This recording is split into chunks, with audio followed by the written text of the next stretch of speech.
but if anybody else wants to know more about lesbian history, here's some things I put together. One of the most important things we can do as older lesbians is share our stories with younger lesbians. The reason she knows so much about lesbian history is partially because she's highly intelligent and she does a lot of research and does a lot of reading and a lot of academia, but also because she knows a ton of older lesbians. I know because I know her, and we've had conversations and we talk about my coming out, my time in the 90s when I was active. And I've sat around circles with her with other older lesbians who are much older than me that can share their stories and talk about what we experience and have firsthand stories told that give a wide and varied, detailed history of how we experienced the world in the 60s, 70s, 80s, and 90s. So all you older lesbians out there, go out, talk to younger lesbians, find the ones in your community who are interested in hearing your stories, sharing your archival information, looking at your books, getting your reading list, what you recommend. And younger lesbians, find older lesbians that you want to talk to. Look for OWLs, which is older, wiser lesbians. Ask them if you could join once in a while. I know it's for older lesbians, but they are often far and away the kind of group that's open to having young people come in and talk to them. And when I say younger, I just mean those younger women, younger lesbians who grew up with the internet always available. That's kind of how I split the generations.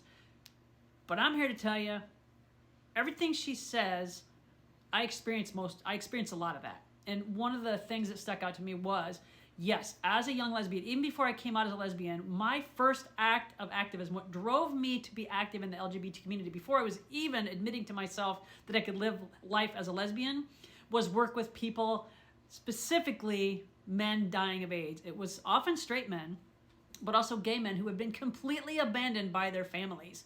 All of my lesbian friends, that's what they were doing. They were older than me by 5, 10, 15 years, and they were telling me, they need us. We need to go visit them in the hospitals, make sure they have the resources, start the support groups, run the newsletter, do the kind of things that allow these gay men to die with dignity. Because in 1993, getting HIV and AIDS was a death sentence.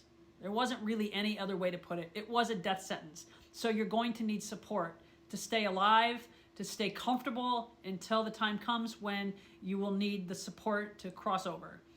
So yes, I was very involved in the HIV. That before I even became involved in what I would consider the civil rights of the gay movement, it was helping people with AIDS to be more comfortable and to get the support and advocacy and friendship they needed. And I saw my other lesbian friends doing that. So that's what drove me. And eventually that is literally what brought me out of the closet, that and my first girlfriend. But I saw how important it was to be out and let the community know that we are in solidarity with our gay male friends, that we are a part of their world and we will stand by them. So yeah, thanks for talking about these little history points. And I wasn't there at Stonewall. I was like 1. But I have met people that are Stonewall. They're still in existence. They still live. So seek out the people in your community who are active, even if they were active on your local level. Because some of that local level work was the nitty-gritty of what got us our civil rights, got us gay marriage, got us all the things that we see now. And if nothing else, we can learn from each other how to go forward.